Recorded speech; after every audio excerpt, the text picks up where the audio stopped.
Welcome everyone to the International Literature Festival, and welcome to the first presentation of the first novel of Ocean Vuong, who's with us. On Earth We're Briefly Gorgeous, translated by Hansa Verlag. Auf Erden sind wir kurz grandios.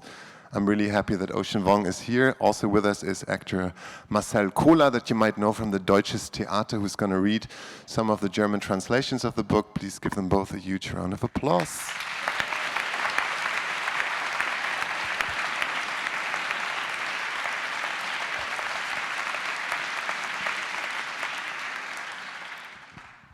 Thank you so much, everyone, for being here. It's a great pleasure to be translated in the German language, a language that has given me some of my favorite writers in Kafka, Siebold, Rilke, Celan.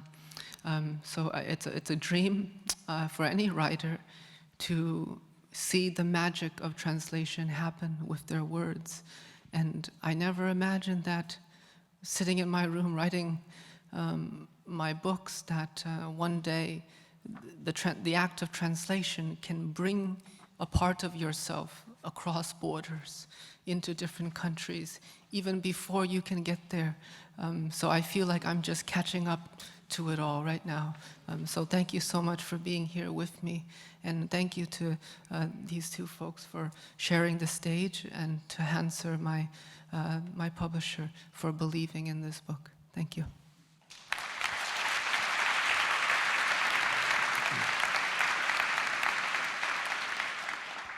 And since you mentioned the translation, Anne-Christine Mittag is the one who translated it. Is she by any chance in the room, Anne-Christine? No, but this applause goes to her as well.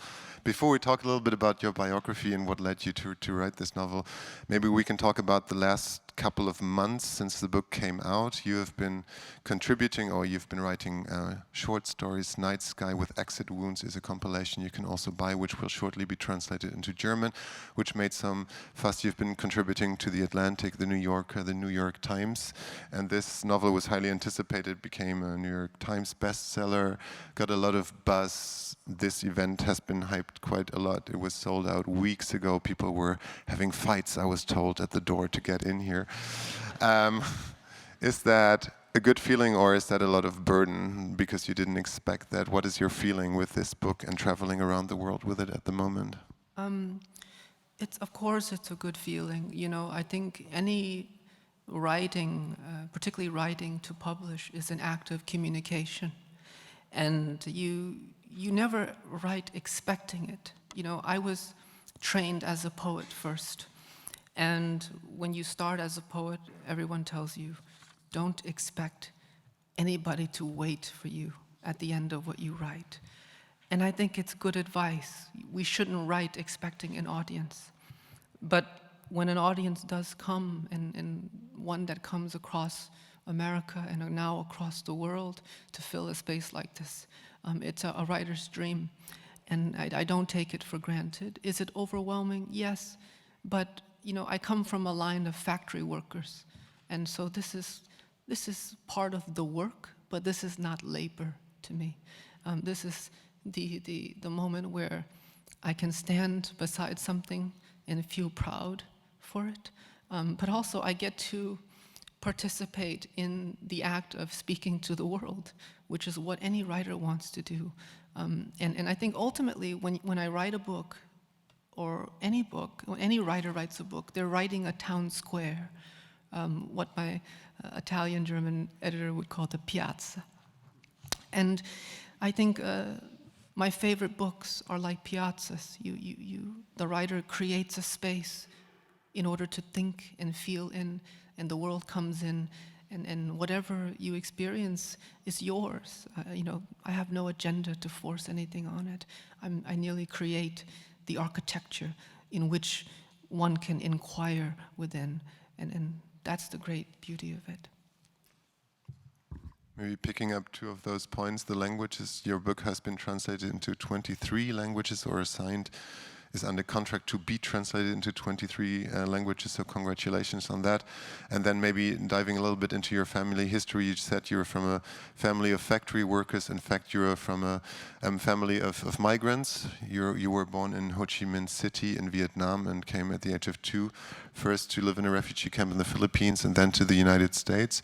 The fact that many people in your family are actually illiterate has been discussed publicly, or you have discussed it. It's also part of the book, which I thought was autobiographical, but we'll talk about that later.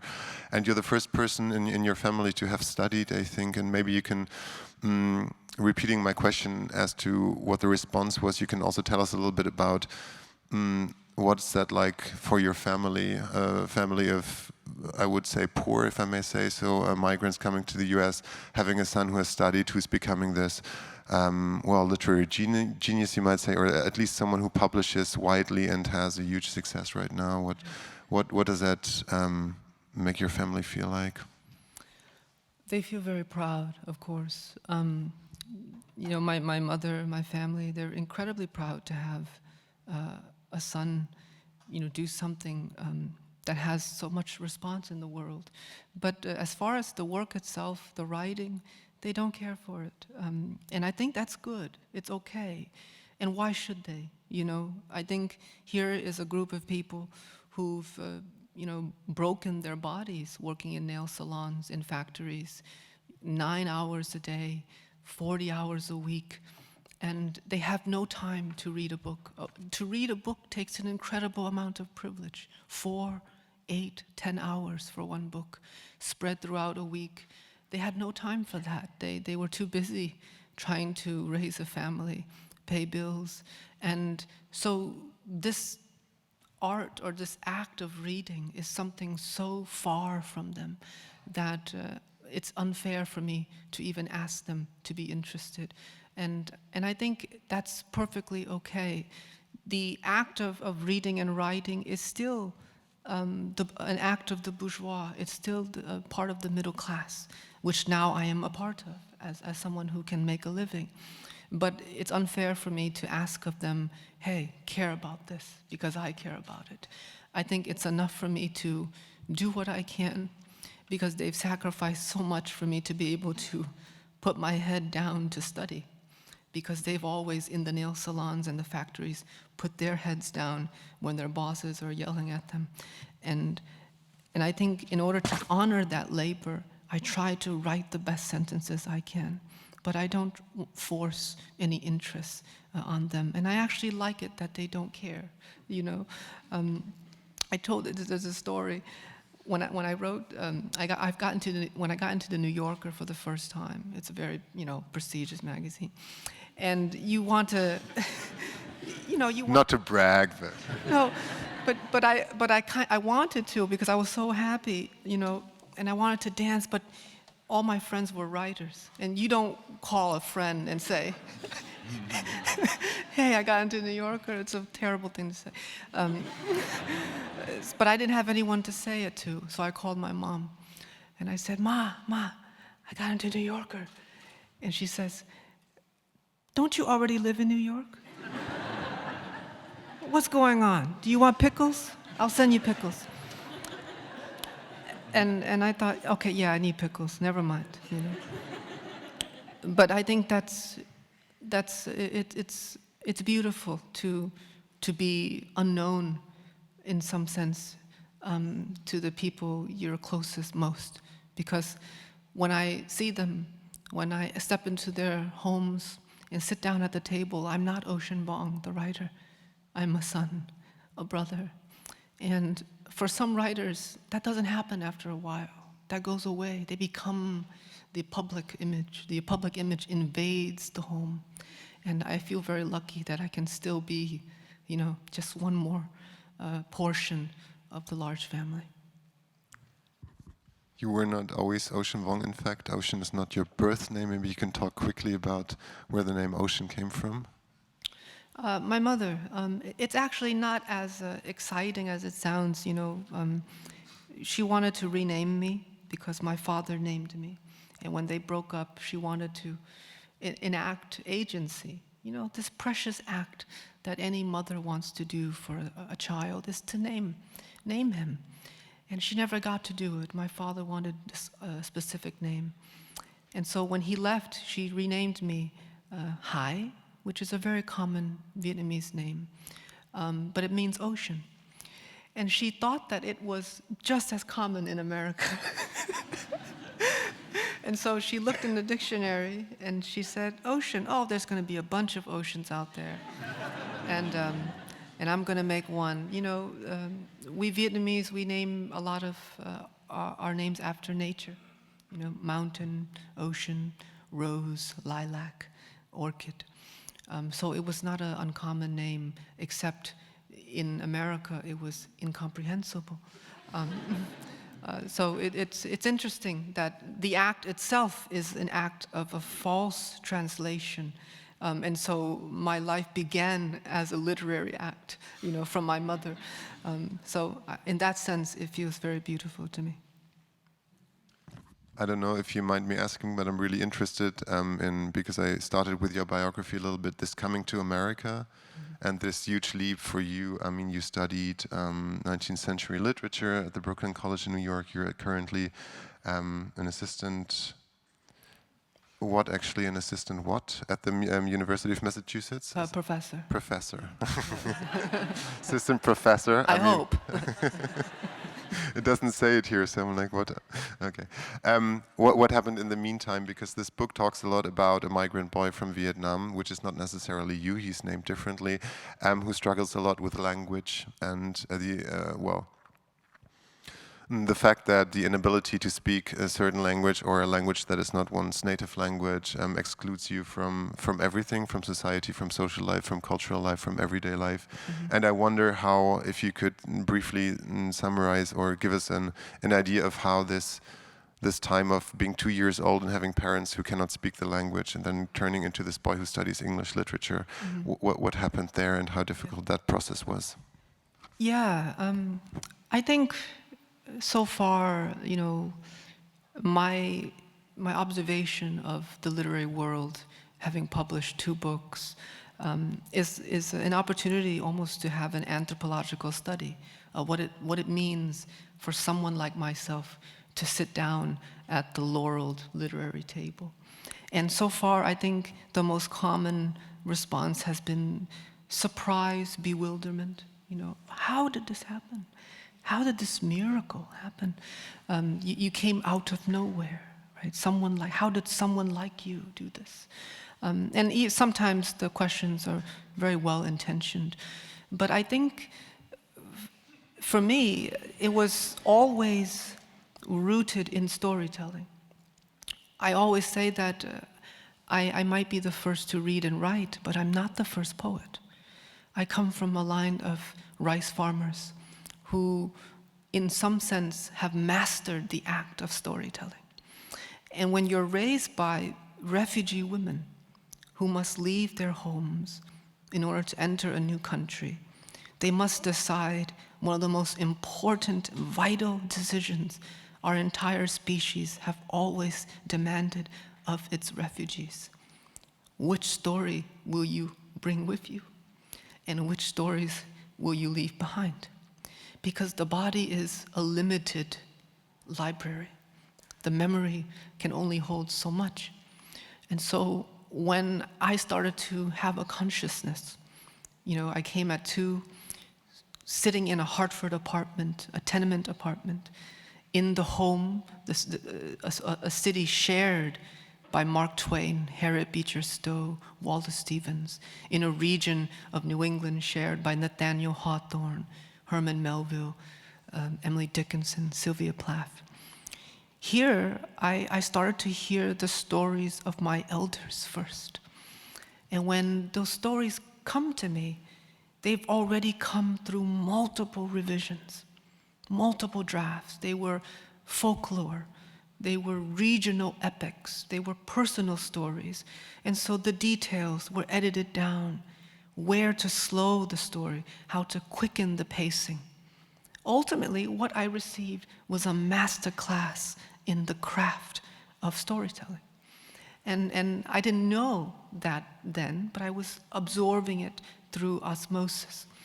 And so from there, I learned the art of the story as soon as I could wake.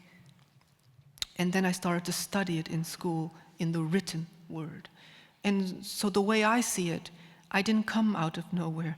I've been lucky enough to almost live my entire life training to be a writer, thanks to these women coming from the oral tradition.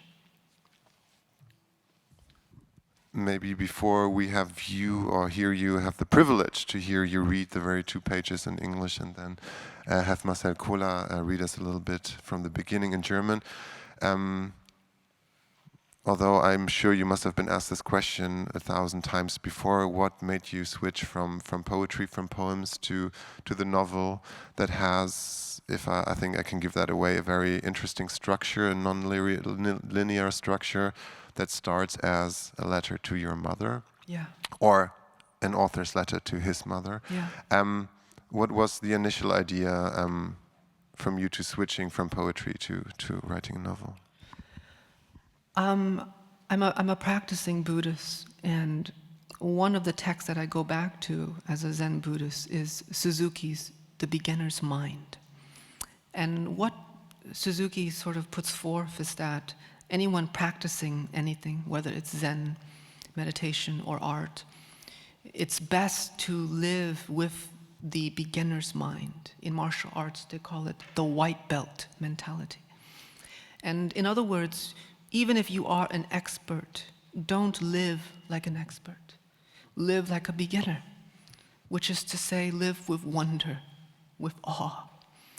And I think having written poems for 8 years and accumulating to a collection that really went beyond what I ever imagined, I felt that I started to get too good at getting out of the poem.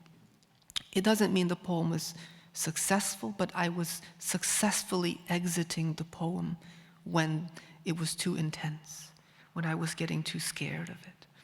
I learned how to get the right turn of phrase, the right metaphor to let me slip out the side door. And I felt that I was starting to sell myself short as an artist. And I wanted to remind myself to go back to wonder and awe. And what better way than to learn a new craft from the ground up? And so I felt that I wanted to write a novel that disintegrated halfway through. I knew that that's usually a fear for any traditional novelist. You know, you don't want, the great American critic John Gardner wrote this seminal book called The Art of Fiction, and he says, fiction is a contract where the novelist cannot break the fictive dream. Fiction is a dream that the reader gets lost in, and if you write poorly, you eject the reader from the dream, and you lose that. But I was interested in what would happen if the dream fell apart. Often we talk about an unreliable narrator, but I thought, what would happen if there was an unreliable novelist? What if the novelist himself is not okay? You know, and I think it was important for me because I grew up after 9/11. I grew up, and then after 9/11, we entered the opioid crisis. And after that, it was the recession in 2008. And so childhood was not the orange glow that other generations told us it was. It wasn't the economic boom of the 90s or the 80s, you know, recalibration of diversity or multiculturalism. That utopia, that dream fell apart for us. And so I thought I wanted to write a novel that honestly, faithfully enacted my generation's disintegration.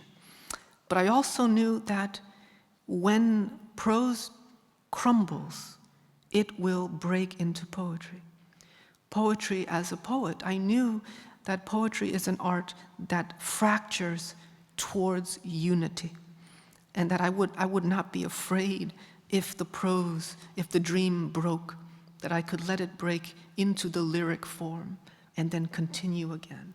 That felt really important to me, to write a book almost as if it is debris, because that's what American childhood felt like the day after 9/11, where our emotions were regulated by color code. Today, the terror is orange. Tomorrow, it will be red. It will be yellow. Right? We were totally, our emotional lives, our capacity for wonder was hijacked by fear. And I wanted to take back the agency of the artists and to recast an imagination that broke the dream towards something more true. It's very interesting to say that, everything you say is extremely interesting and extremely profound, but the way that, right? I mean, just like, I don't want to ask any questions, just be an audience member. But the moment, without giving it away, but the moment the novel breaks, caught me personally completely off guard. I was reading it in public and I had to read it again and again. It's such an emotional turning point in the novel, but also for the structure of the novel made me cry tremendously, which had never happened in a dimension the way that you managed to do it.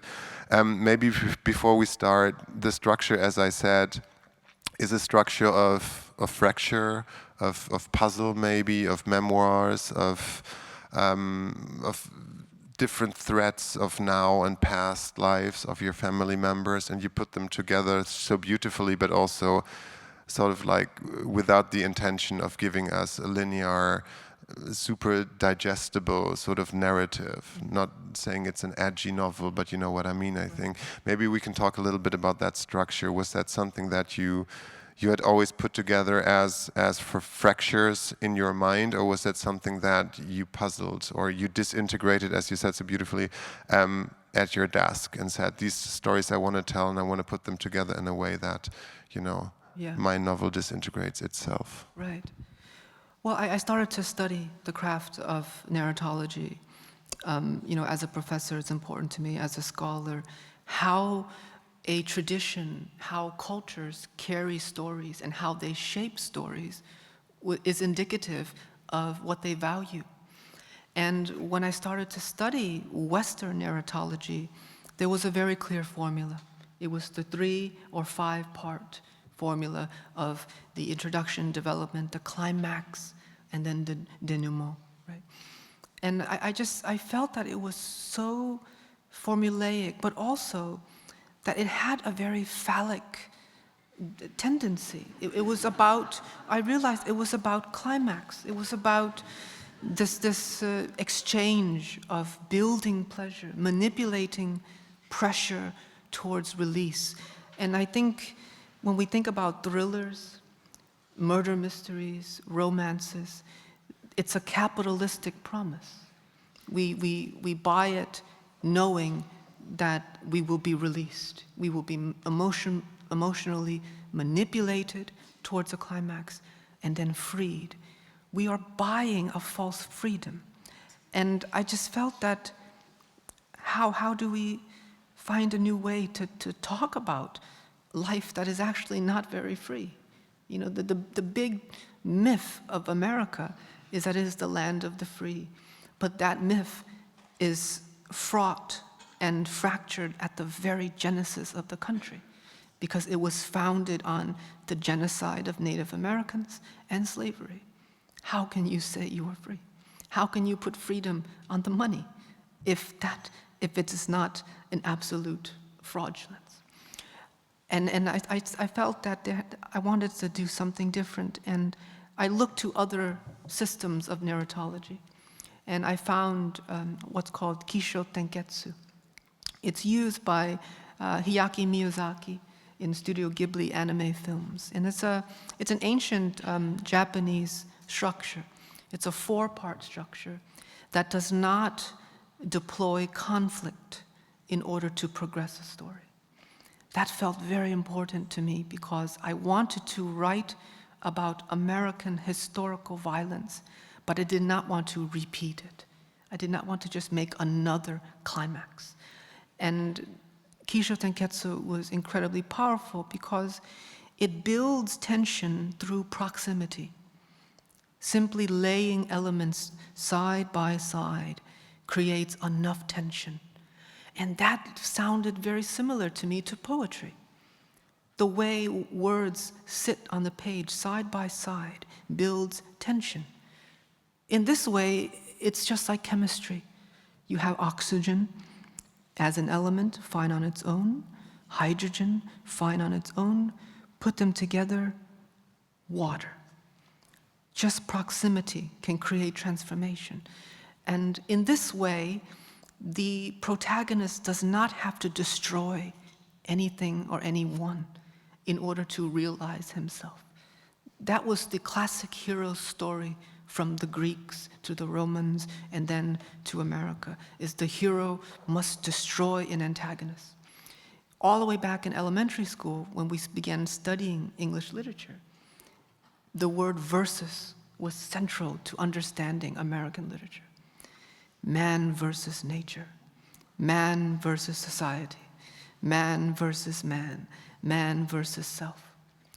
I did not want to see literature, at least my participation in it, as an act of a battleground anymore. And the Kisho Tenketsu form allowed a freedom away from that. So what is Kisho Tenketsu? Ki is introduction. Sho is development, so you develop the characters. Teng is a turn. It's not a plot twist, it's simply a turn, something completely different introduced. And Getsu is accumulation. Everything brought forth into one gathering. And when you do that, when you don't have a plot driven by conflict, what you gain is people. And I wanted a novel that preserved the autonomy of the people involved, so they can have the opportunity to pursue their lives and their wishes on their own terms. And I had good models. You know, I'm not revolutionary or radical in any sense. I just followed marginalized voices. You know, voices like Anne Carson's autobiography of Red, Teresa Hak-Kyung-cha's Dictée, Franz Kafka's letter to his father, which I thought, when I read it for the first time, to be literature. I didn't know it was a real letter. In this old bookstore in New York, his letter, a slim volume, Dearest Father, sat right next to the Metamorphosis and the Trial. So I read it as literature. And also W.G. Siebold. You know, he subversively maneuvered a different way to think about fiction that accumulated the detritus of history and facts and memory together. And so I had good predecessors, and they encouraged me to find a new form to write the book. Maybe we can just jump right into it and hear the first 2 pages from you, and then with a little bit of a jump ahead, a few pages in German from Marcel Kohler. Okay. This is the beginning of the book.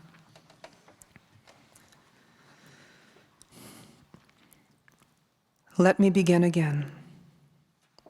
Dear Ma, I am writing to reach you, even if each word I put down is one word further from where you are. I am writing to go back to the time at the rest stop in Virginia when you stared horror-struck at the taxidermy buck hung over the soda machine by the restrooms, its antlers shadowing your face. In the car, you kept shaking your head. I don't understand why they would do that. Can't they see it's a corpse? A corpse should go away, not get stuck forever like that. I think now of that buck, how you stared into its black glass eyes and saw your reflection, your whole body warped in that lifeless mirror. How it was not the grotesque mounting of a decapitated animal that shook you, but that the taxidermy embodied a death that won't finish, a death that keeps dying as we walk past it to relieve ourselves. I'm writing because they told me to never start a sentence with because. but I wasn't trying to make a sentence. I was trying to break free. Because freedom, I am told, is nothing but the distance between the hunter and its prey. Autumn. Somewhere over Michigan, a colony of monarch butterflies, numbering more than 15,000, are beginning their yearly migration south. In the span of 2 months, from September to November, they will move one wing beat at a time, from southern Canada and the United States to portions of central Mexico, where they will spend the winter. They perch among us on windowsills and chain-link fences, clotheslines still blurred from the just-hung weight of clothes, the hood of a faded blue Chevy, their wings folding slowly as if being put away before snapping once into flight. It takes only a single night of frost to kill off a generation.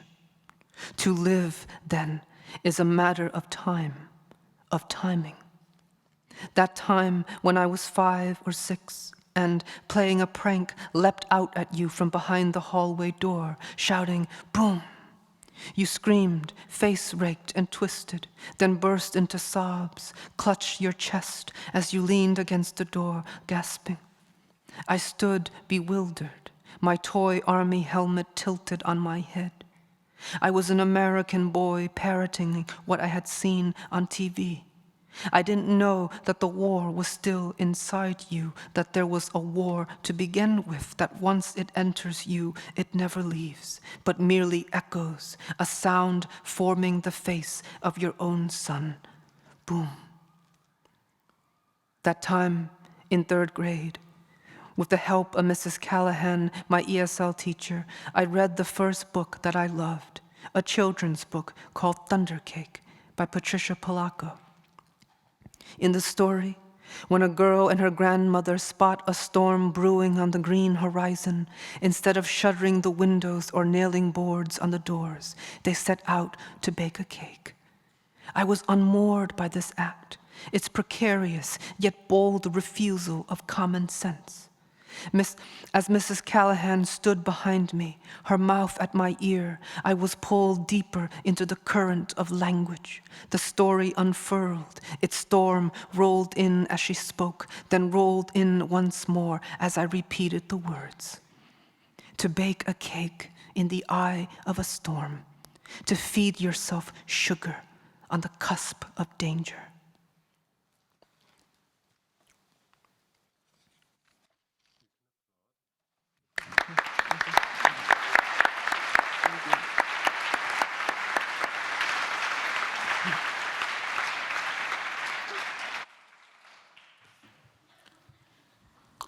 Heute Morgen, kurz vor Sonnenaufgang, stand ein Hirsch vor meinem Fenster. In einem Nebel, der so dicht und hell war, dass der zweite Hirsch, nicht weit entfernt, aussah wie der unvollendete Schatten des ersten. Du kannst ihn ausmalen. Du kannst ihn die Geschichte der Erinnerung nennen. Migration kann ausgelöst werden durch den Stand des Sonnenlichts, der einen Jahreszeitenwechsel ankündigt, durch Temperatur, Pflanzenleben und Nahrungsangebot. Monarch, Falter, Weibchen legen entlang der Strecke Eier. Jede Geschichte hat mehr als einen Faden und jeder Faden ist eine Geschichte der Teilung. Die Reise geht über 7.770 Kilometer, weiter als sich dieses Land erstreckt. Die Monarchen, die in den Süden fliegen, werden nicht nach Norden zurückkehren. Jeder Aufbruch wird so zu etwas Endgültigem. Nur ihre Nachkommen kehren heim. Nur die Zukunft besucht die Vergangenheit wieder. Was ist ein Land anderes als ein Satz ohne Grenzen? Ein Leben. Jenes Mal beim chinesischen Fleischer, als du auf das gerüstete Spanferkel an seinem Haken gezeigt hast. Die Rippen sind genau wie bei einem Menschen, der verbrannt wurde. Du bist in ein abgehacktes Kichern ausgebrochen, dann verstummt, hast mit verkniffenem Gesicht dein Portemonnaie herausgeholt und unser Geld nachgezählt. Was ist ein Land anderes als ein Urteil, lebenslänglich? Jenes Mal mit der Milchflasche, das Zerbersten des Krugs auf meinem Schulterknochen, dann ein weißes Rieseln auf die Küchenfliesen. Wie du damals im Six Flag Parks die Achterbahn mit mir gefahren bist, weil ich mich nicht allein getraut habe. Wie du dich danach, dein Kopf in die Mülltonne getaucht, übergeben hast. Wie ich vor lauter Entzücken vergaß, Danke zu sagen. Wie wir einmal zu Goodwill gingen und Waren mit einem gelben Sticker in den Einkaufswagen stapelten, weil man an dem Tag zusätzlich 50% Rabatt darauf bekam.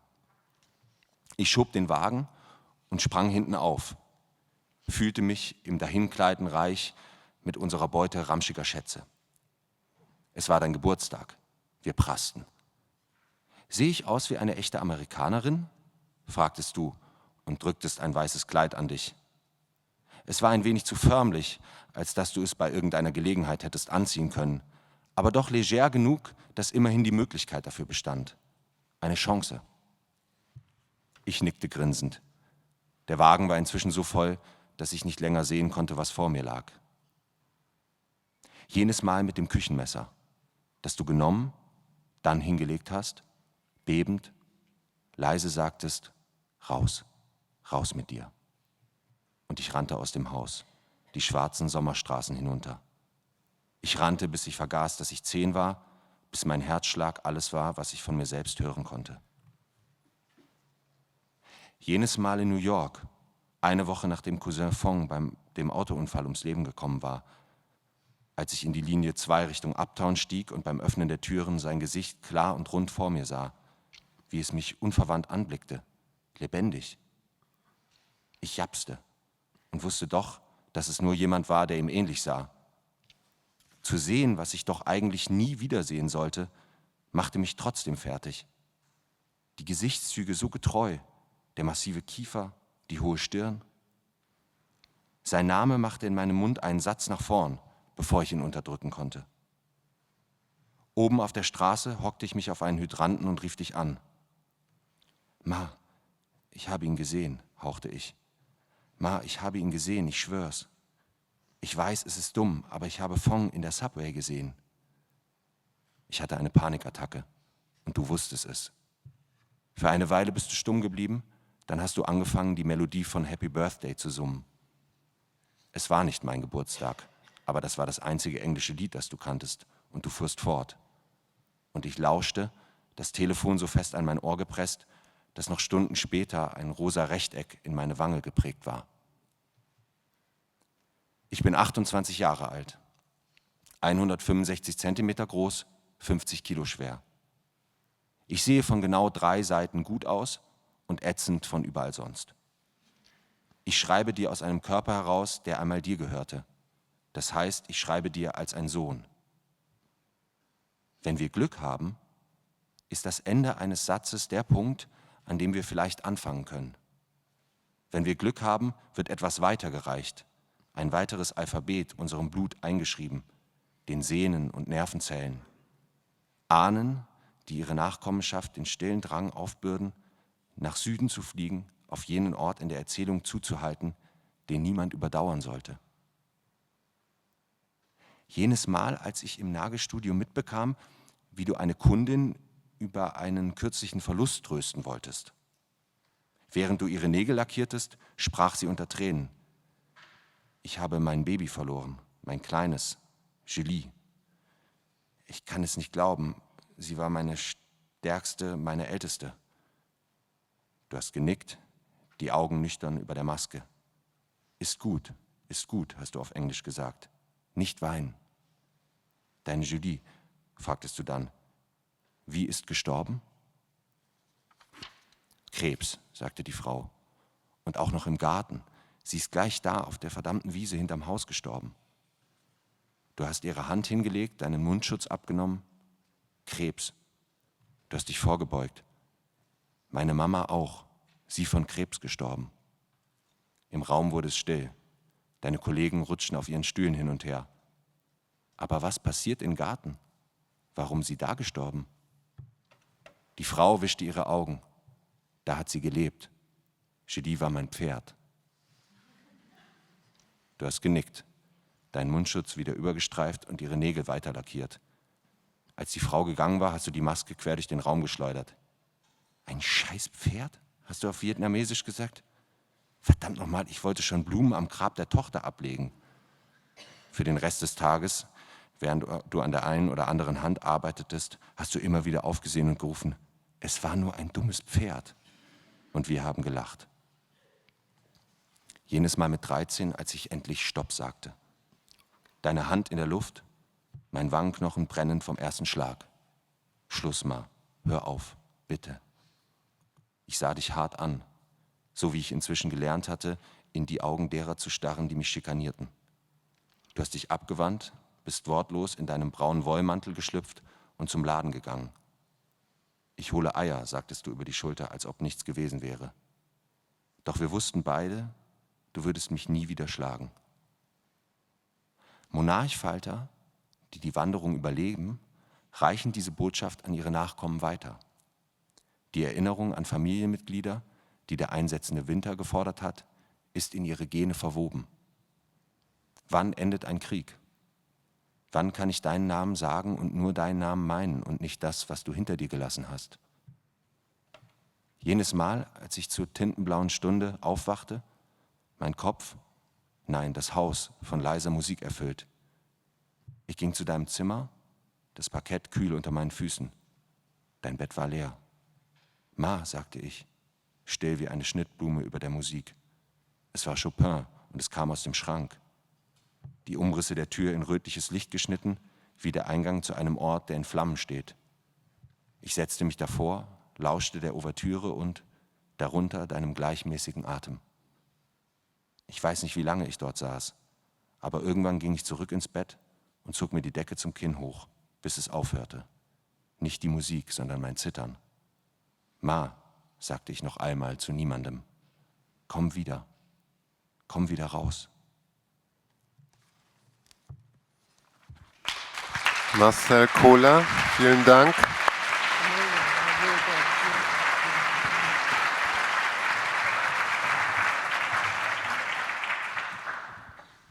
Maybe let's quickly talk about two things. One of them might be banal, but maybe not. One is the title and its translation into German. On Earth we're briefly gorgeous, being translated into Auf Erden sind wir kurz grandios. On Earth we're simply, we're shortly, and then grandios might be translated into grand or excellent or something like this. What did you think about this translation of the word gorgeous into that word, into that German word? I have, I'm not familiar with the nuances in the German language, but I respected the translator and Mittag and the Hanser team because, from what I know, they had 20 versions of the title alone, just to get it right. And that's, I think, one of the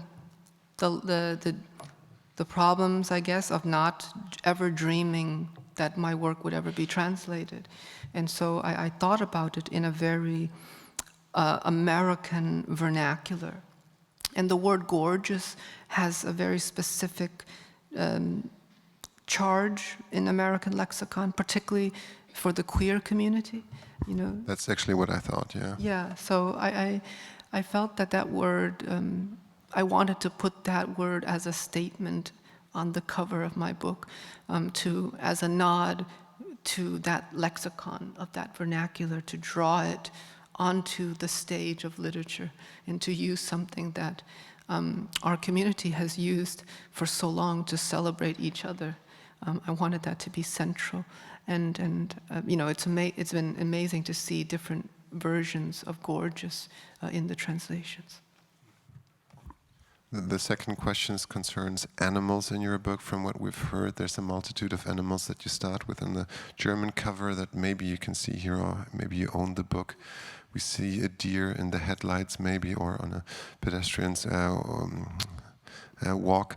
And yeah, you tell the story, at least in the beginning, very intensely through stuffed animals, through moth, through the story with a horse that is actually funny, where your mother or a mother thought it was a child actually talking about an animal as if it was a real person.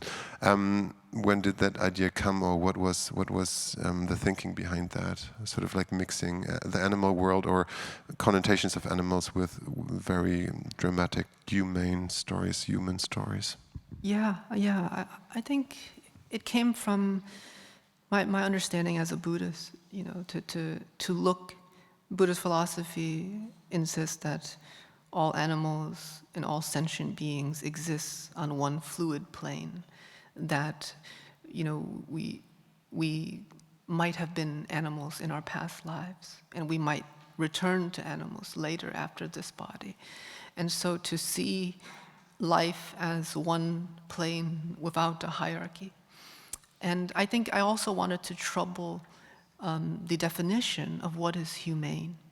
When we say this is inhuman, when we say that is so animalistic.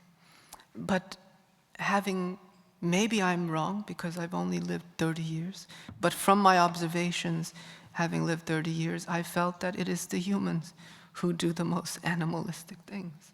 And so I think we give animals a bad reputation. And I wanted to point to what we've done to them as a way to map human violence.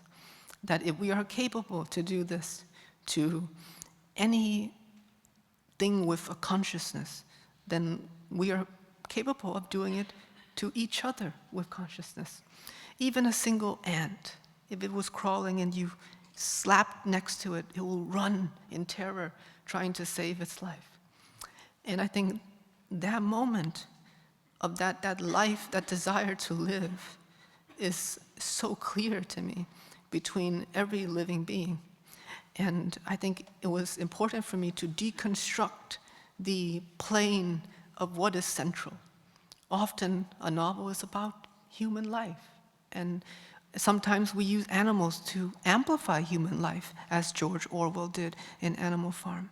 But I wanted to have them all side by side, to say what would happen if a novel deconstructed that plane to show the fluidity between the violence of animals and the violence between humans, and that it is always the human being who is the author of the animalistic act. In one particular story that goes back to the Vietnam War, gets us back to Vietnam, there's a especially harsh atrocity where the violence against people is matched with or paralleled with the violence against animals. We're in a setting of GI soldiers, Vietnamese women, and animals getting tortured or mutilated.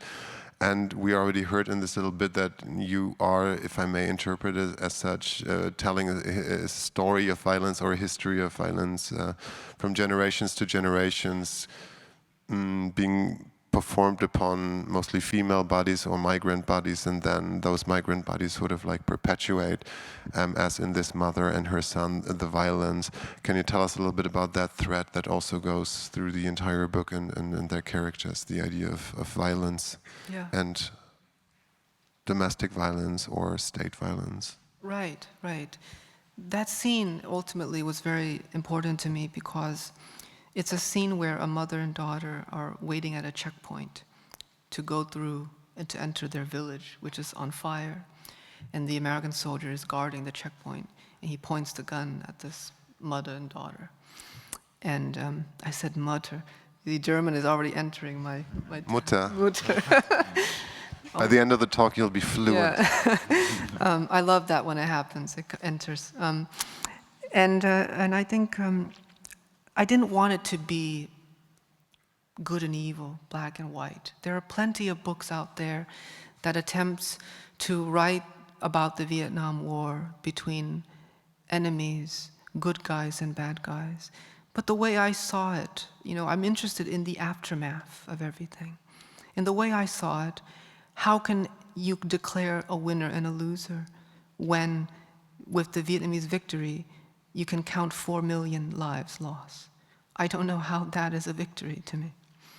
And I think I wanted to create a constellation of violence that did not have a seesaw of measurement to weigh out the crimes.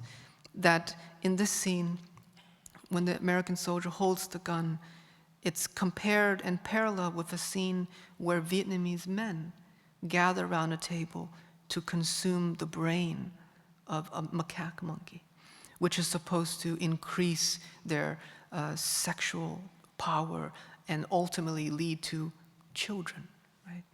And I felt that that reality was so paradoxically real that in the midst of everything, it's all about progeny.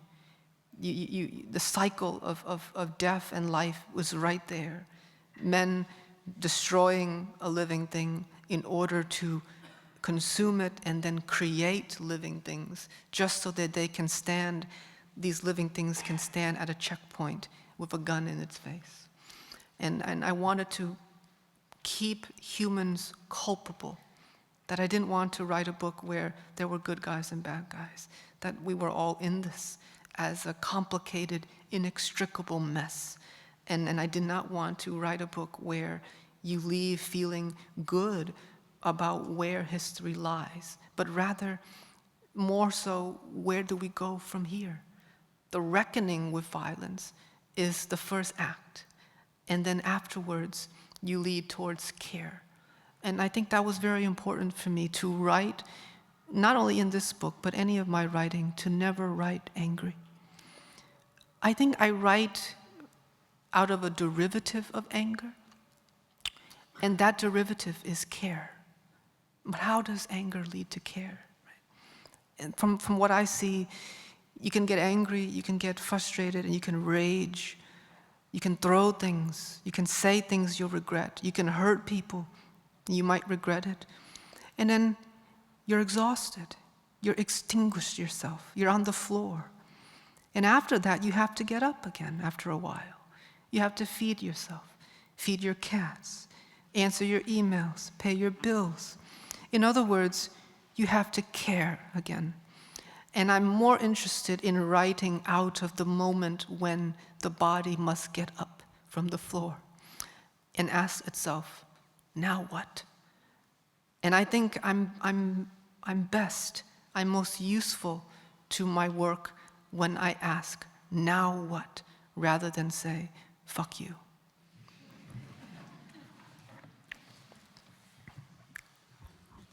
There are so many things I want to talk with you about, but your answers are so elaborate and profound that I'm sure we cannot tackle everything from Tiger Woods to all the identity questions I have put down here. But since you brought up queerness, and the novel was not only received so well or discussed so widely in the non-queer press, but also, taken from a gay point of view, because we haven't talked about it yet. Your protagonist is gay.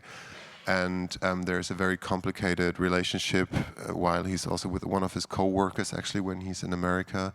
And there is also a very unique sort of depiction, very raw, very unfiltered depiction of the sexual relationship they have, or the sex they have together, actually, as you rarely read it. Asiman, Andre Asiman was just here. I mean, Call Me By Your Name is maybe comparable to that, but and then not again. How important was it for you to bring this? I mean, you have a protagonist that is very much other in many ways, or subaltern, or whatever you want to label him. How important was the depiction of the queerness, and to bring that love story, if you want to call it that, into the narrative, and also sort of like bring violence and also drug abuse into that equation? Yeah. I think in a lot of Western culture, particularly in America, the notion of failure is a taboo. When something is failing, we don't talk about it. We take it off the stage. We don't talk about our losing record. We don't talk about bad book sales. We don't talk about losing our jobs. And failure is embedded in shame and capital, the failure to meet the demands of capital.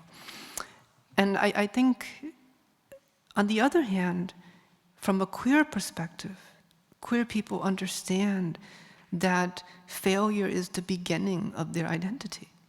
They fail to fit in. They fail to meet the standards of hegemonic society. They fail to please their parents, to please their little town that they're stuck in. And so queerness right away demands of itself a survival beyond failure.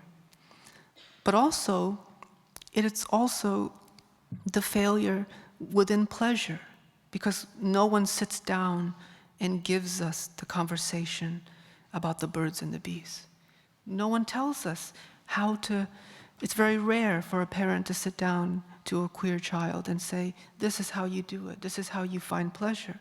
And so for so many queer folks, we find pleasure through failure, through trial and error, through stumbling forward. But we also understand that failure is not death. It is not the end.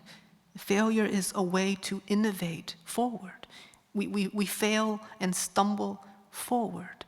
And I think I wanted to show sex as something that was messy, that was failing, and then the rescue and the mercy that comes afterward. And that felt truer to me as a way to subvert what failure means.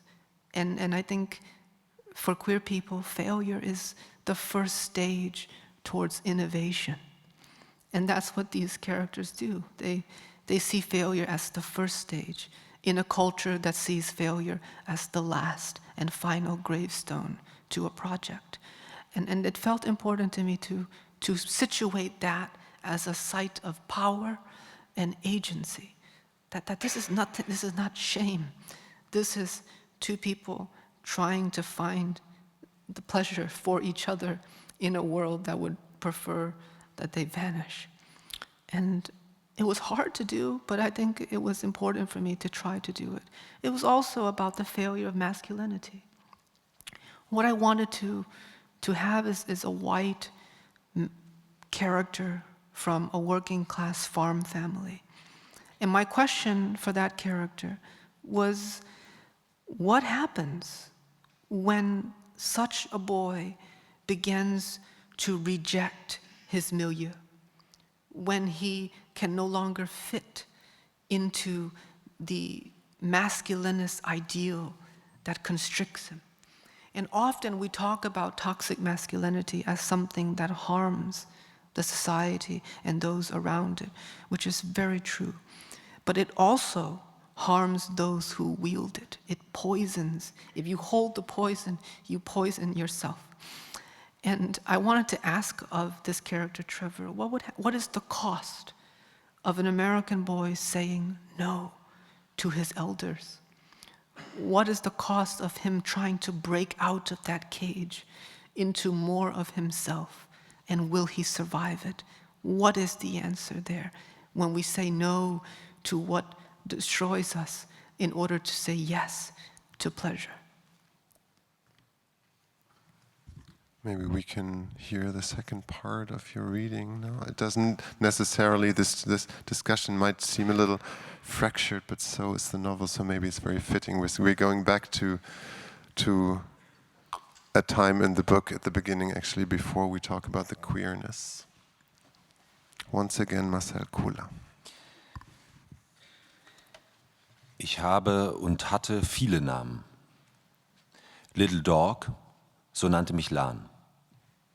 Was brachte eine Frau, die sich selbst und ihrer Tochter Blumennamen gegeben hatte, dazu, ihren Enkel einen Hund zu nennen? Eine Frau, die auf ihre Familie aufpasst, ganz genau. Du weißt ja, dass in dem Dorf, wo Lan aufgewachsen ist, ein Kind, meist das kleinste oder schwächste der ganzen Schar, wie ich damals, nach den schändlichsten Dingen benannt wird. Teufel, Geisterkind, Schweineschnauze, Affenspross, Büffelkopf, Bastard, kleiner Hund, noch einer der liebevolleren Namen darunter.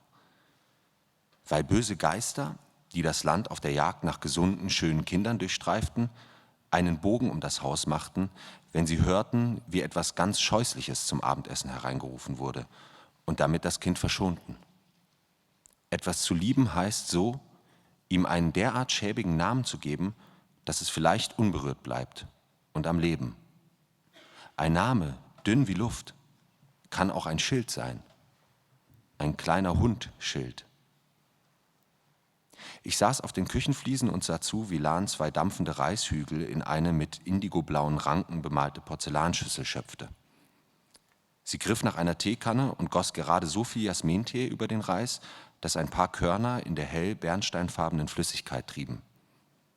Wir saßen auf dem Boden und reichten uns abwechselnd die duftende, dampfende Schüssel. Es schmeckte so, wie man sich den Geschmack zerstampfter Blumen vorstellen mag. Bitter und trocken, mit einem frischen und süßen Nachgeschmack. Richtiges Bauernessen, Lan grinste. Das ist unser Fastfood, Little Dog. Das ist unser McDonald's. Sie lehnte sich zur Seite und ließ einen lauten Furz. Ich folgte ihrem Beispiel und pupste zurück, was uns beide mit geschlossenen Augen lospusten ließ. Dann brach sie ab. Iss auf. Sie deutete mit dem Kinn auf die Schüssel. Jedes Reiskorn, das du übrig lässt, ist eine Made, die du in der Hölle isst. Sie streifte das Gummiband von ihrem Handgelenk und schlang ihre Haare zu einem Dutt zusammen. Es heißt, dass traumatische Erfahrungen nicht nur das Gehirn beeinträchtigen, sondern auch den Körper, seine Muskulatur, Gelenke und Haltung.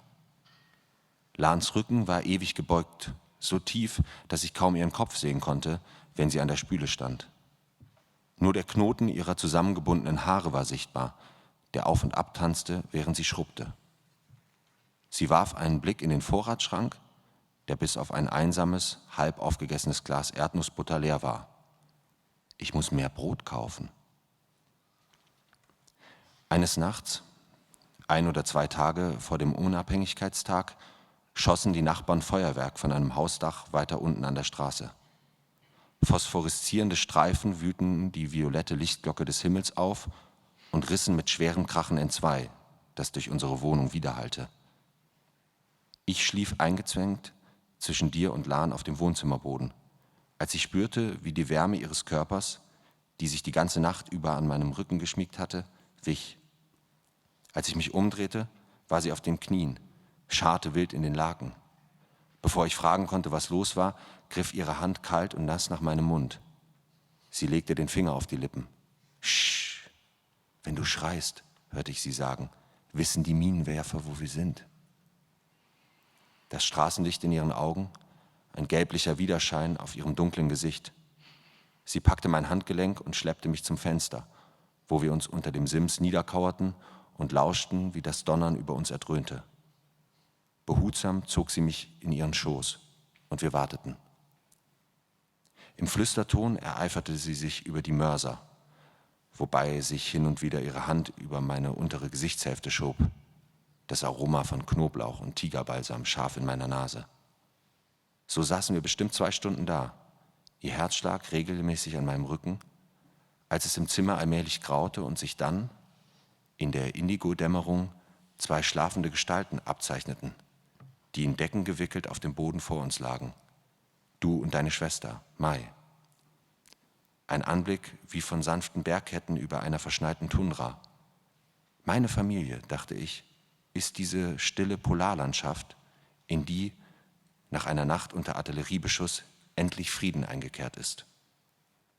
Als Lans Kinn auf meiner Schulter schwer wurde, ihr Atem an meinem Ohr gleichmäßig, wusste ich, dass sie sich schließlich zu ihren Töchtern im Schlaf gesellt hatte. Und der Schnee im Juli, glatt, vollkommen und namenlos, war alles, was ich sehen konnte. Bevor ich Little Dog war, hatte ich einen anderen Namen. Den Namen, mit dem ich geboren wurde. Eines Oktobernachmittags in einer Hütte mit einem Dach aus Bananenblättern außerhalb von Saigon, im selben Reisfeld, auf dem du aufgewachsen bist, wurde ich dein Sohn. Wie Lan erzählte, hockten draußen vor der Hütte der Dorfschamane und seine 2 Gehilfen und warteten auf die ersten Schreie. Nachdem Lan und die Hebammen die Nabelschnur durchtrennt hatten, stürzten der Schamane und sein Helfer herein, hüllten mich, noch klebrig von der Geburt, in ein weißes Tuch und eilten zum nahegelegenen Fluss, wo ich unter Weihrauch und Salbeischwaden gebadet wurde. Schreiend, mit Asche beschmierter Stirn, wurde ich in die Arme meines Vaters gelegt und der Schamane flüsterte den Namen, den er mir gegeben hatte. Patriotischer Führer des Vaterlands, erklärte er seine Bedeutung.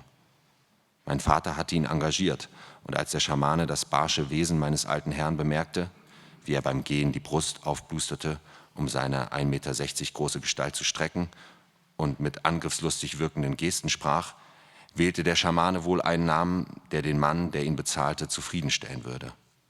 Und er behielt recht. Mein Vater strahlte, sagte Lan, als er mich auf der Türschwelle der Hütte hoch über seinen Kopf hob. Mein Sohn wird eines Tages der Führer von Vietnam, rief er. Doch 2 Jahre später wurden die Verhältnisse in Vietnam, 13 Jahre nach dem Krieg und immer noch herrschte Chaos, so entsetzlich, dass wir von demselben Grund und Boden flohen, auf dem er nun stand. Dem Boden, wo ein paar Meter weiter dein Blut einen dunkelroten Kreis zwischen deinen Beinen gebildet, die Erde in frischen Schlamm verwandelt hatte und ich am Leben war.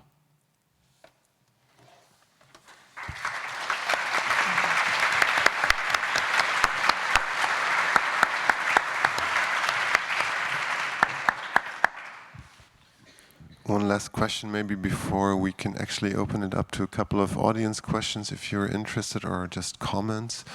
Another author of this festival, R.O. Kwon, published her first novel called The Incendiaries. I don't know if you've heard of it or even read it.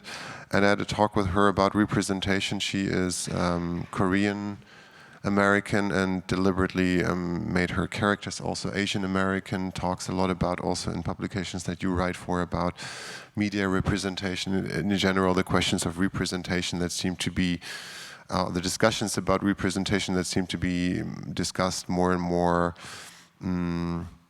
let's say unapologetically or even aggressively in both respects, in good and bad respects. If I ask you about questions of representation, you know, what does this book represent? What do you represent?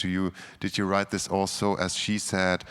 She said, I write my book and these characters mainly because Korean people or Asian Americans have not ever had characters in books like this, so they are my first audience, which I found an interesting thing to say.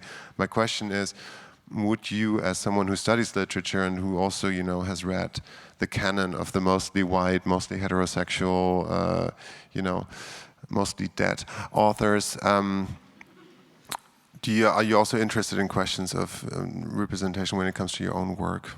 Yeah, of course, you know, and I think I did not want to be consciously writing Asian American characters as an antidote to whiteness, because then my agency will be stripped before I arrive at the page.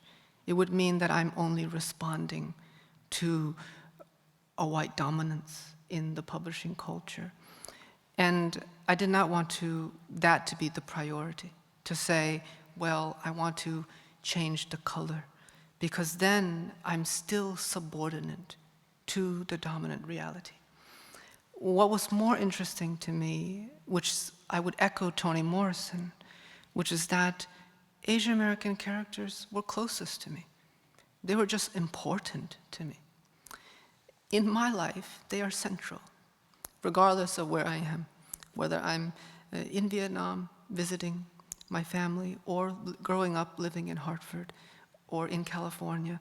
Asian American bodies are central. And so I didn't decidedly put them on the page as an antidote, but only because they were vital to my thinking and my obsession as a human being and an artist. But also there are white characters here. And I think it was important to me coming from a mixed race family. My mother is mixed race, she's half white, a product of the war. And the lover, or the boy that Little Dog encounters is a white farm boy. And I think having them situated in a class reality of working class people felt also important to me. Again, there are plenty of books about working class lives. I wanted to just write what was important to me.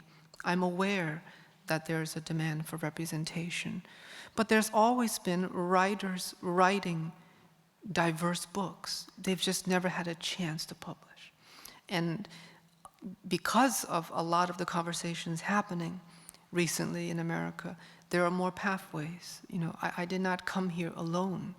There were so many writers before me writers of color that made a space for me possible. But I think writers always write what they are most important to them. I think Toni Morrison says, well, Tolstoy never thought, a black woman would read his book. He just wrote. He wrote about the people around his world, which were white Russian aristocrats. And for Morrison, she does the same thing. I'm writing about black people because they are the ones that are around me. They are central to my life. And whether that is an antidote, great. But if it's not, to me, it's not the priority. If I make it a priority, then I would have already stripped my agency as an artist, even before writing a single word, and I couldn't do that. I hope someone recorded this conversation, by the way. I want to listen to your answers again. Are there questions from the audience or any comments there? I see a hand over here. We have my dear colleagues from the festival. Here is a hand, I think 5th row.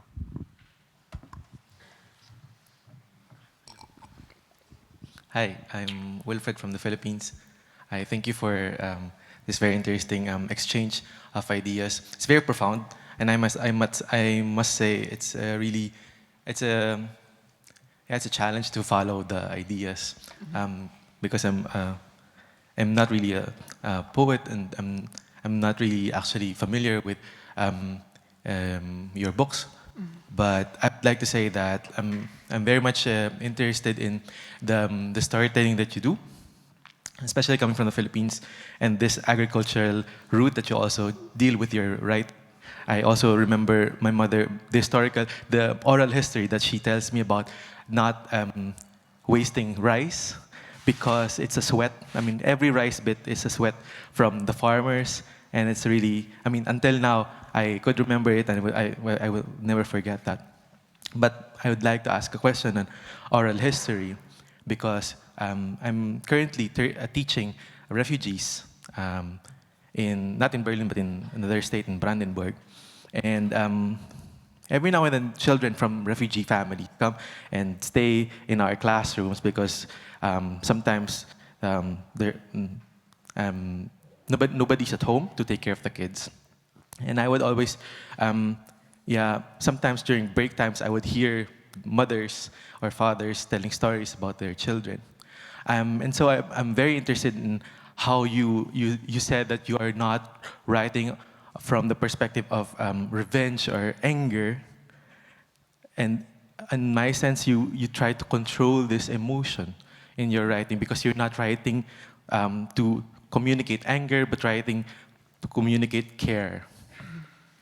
So my question is, if, for example, a small boy or small girl from a refugee family in Germany, for example, and I'm sure you know the history that this country had during 2015 and 2016, and when they grow up, they would read your book, how would you tell them?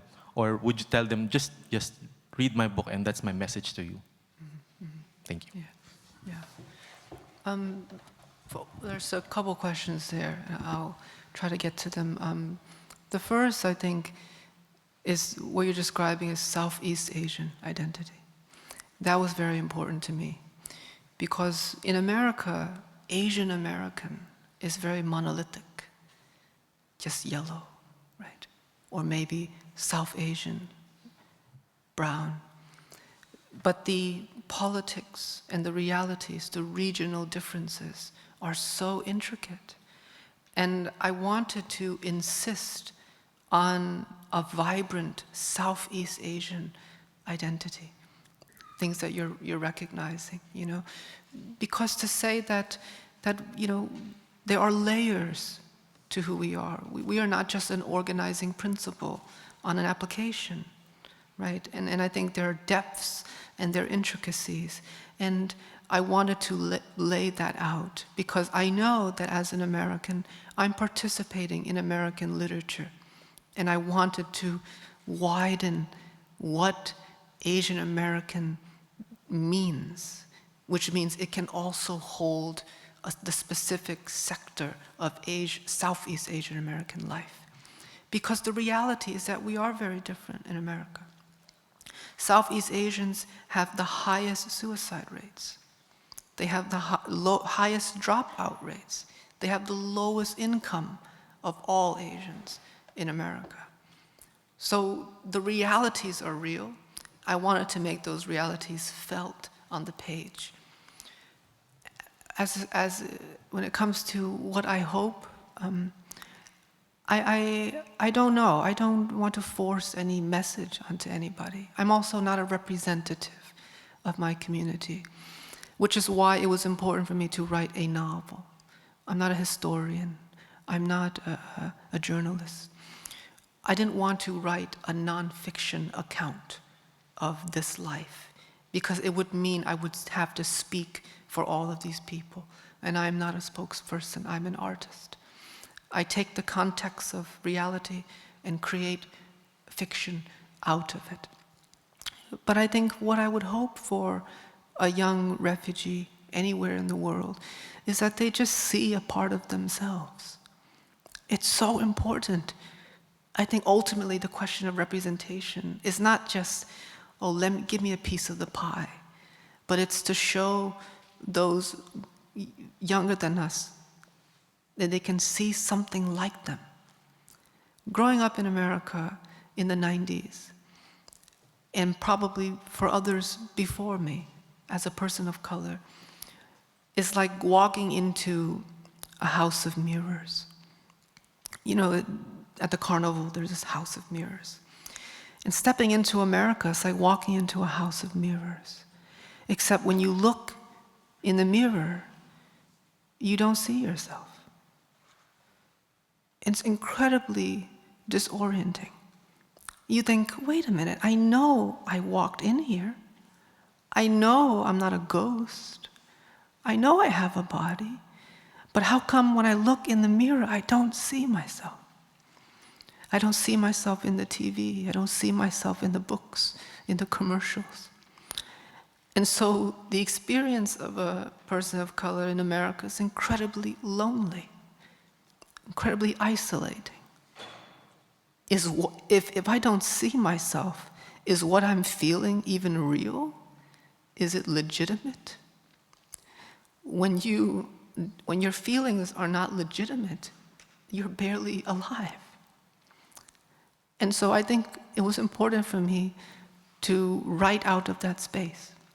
But one thing I learned as a writer was that when I started to walk up to that mirror, when I started to really inquire about American identity, and I got close to that mirror and I looked carefully, I saw that someone had written on it already.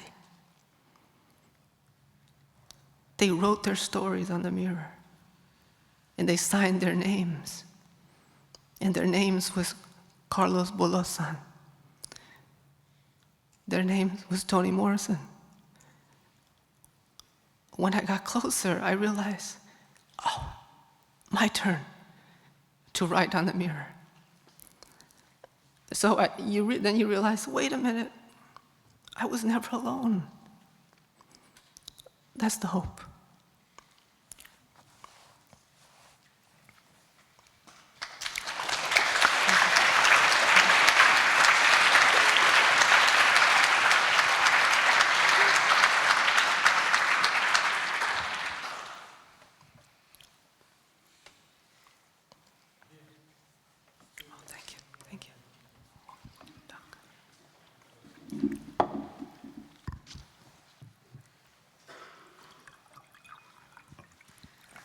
Hi. Thank you very much for your words.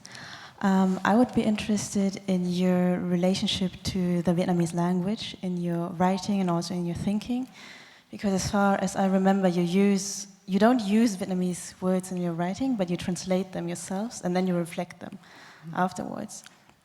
And I was thinking while reading, how much did you think of like original Vietnamese sentences or storytelling of your own childhood, of your family's words and all of this, and how did they find maybe their way in, or did you deliberately leave them out and just translated them in the end? There are Vietnamese words in my writing. There are times where Vietnamese words cannot be translated. For example, the word ơi, con ơi, you can't translate ơi to English. There's a deep longing in that, in the same way that folks cannot translate Lorca's ai. They have to keep it ai. And I think for me, this book, as its entirety, is an act of translation, because the speaker has decided to use the language that is most abundant and malleable to him, which ultimately is English, because his Vietnamese is stunted. It's a Vietnamese that has been clipped by war. And so the entire book is an act of impossible reception. The speaker, the mother, will never receive it. And when you're writing a letter that someone will never receive, the question then falls on language itself. The pressure, is language enough? If the recipient is out of the question, then what is this act? And ultimately, it's the attempt to turn language into an architecture in which to think and feel and inquire on. In this sense, the Vietnamese language, I think, has improved my English.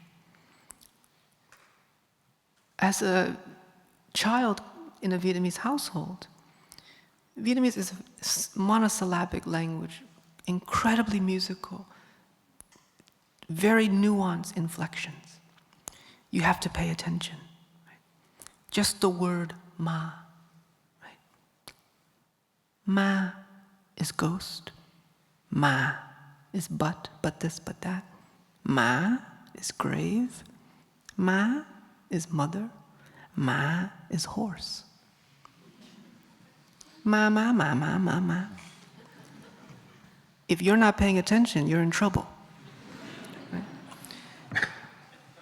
So, as a child growing up in a Vietnamese household, you learn how to listen to the breath, because inflections happen in the breath. So when you listen with the breath, when listening to English or reading English, you start to see the breathing between the syllables. And when that happens, language becomes studied and used at its most molecular level. And you start to look at the word slaughter and realize it holds the word laughter. So Vietnamese is everything to me. However, I chose not to advance my study in the language. That was an important moment for me. One point I decided, maybe I'll learn more Vietnamese and translate. I started to do that for a few months. And then I went home to visit my family. And I started using words they didn't know in Vietnamese. And I realized this is all I have with them, this language, third grade level. Every new word I learn, I will get further and further from them. And I couldn't do it, so I stopped. My English is already so far away. Vietnamese is the only thing that I had. I spoke a Vietnamese word, and my mother said, "What's that?" And I said, "Okay, I'm going to put it down. I'm going to stay with them for now, at least while they're still alive." There's one more question over there, and then maybe we have time for one last question after Yeah. this. No, First this is of the last all, question. sorry to interrupt you. Thank you very much. You talk about storytelling. I am a professional storyteller, one of many here in Berlin. And you talk about Kishu Tenketsu. So I've been teaching in schools here for a long time, and with adults and politicians, God help me, to do storytelling because they want to use it to help sell their product and da-da-da. So with Kishu Tenketsu, when I was teaching the children, they worked with the principle of the story mountain, which you referred to, which I think was from Freiburg, it's a German thing. And then they got stuck, always on this, the aha moment, the conflict. And they had big problems with this. And then I discovered the Kishu Tenketsu and started to teach them that. And the second that we talked about that, and not conflict, but contrast, it opened up everything in these children. And they started to create their own stories. So I just wanted to say thank you for mentioning that with Kishu Tenketsu. That's all I wanted to say. You've just given me so much power to hear somebody else say that. So thank you. Thank you for that. Thank you for being a teacher. It's a privilege. I'm the one who has to thank people for. After this, there will be a book signing by Ocean Vuong at this very table here. You're 250 people, so please make it quick. He's been servicing us enough. Thank you very much, Marcel Kohler, for the wonderful reading of the German translation. Thank you very much for 1.5 hours of enlightenment and for this book. Auf Erden sind wir kurz grandios. Or do you want to read a poem? Do you want me to? I'm getting a we have to stop sign, but I mean, with this crowd. Well, first, no, you were, okay, yeah, read a poem first and then I'm going to do the speech again. Okay. My publisher requested I read a poem. The German translation is coming in May, and I also like to end with a poem because it's where I began, and hopefully where I will return. Someday I'll love Ocean Vuong. Ocean, don't be afraid. The end of the road is so far ahead, it is already behind us. Don't worry. Your father is only your father until one of you forgets. Like how the spine won't remember its wings, no matter how many times our knees kiss the pavement. Ocean, are you listening? The most beautiful part of your body is where it's headed. It's where your mother's shadow falls. Here's the house with childhood whittled down to a single red tripwire. Don't worry. Just call it horizon, and you'll never reach it. Here's today. Jump. I promise it's not a lifeboat. Here's the man whose arms are wide enough to gather your leaving. And hear the moment just after the lights go out, when you can still see the faint torch between his legs. How you use it again and again to find your own hands. You asked for a second chance and are given a mouth to empty out of. Don't be afraid. The gunfire is only the sound of people trying to live a little longer and failing. Ocean, ocean, get up. Remember, loneliness is still time spent with the world. Here's the room with everyone in it.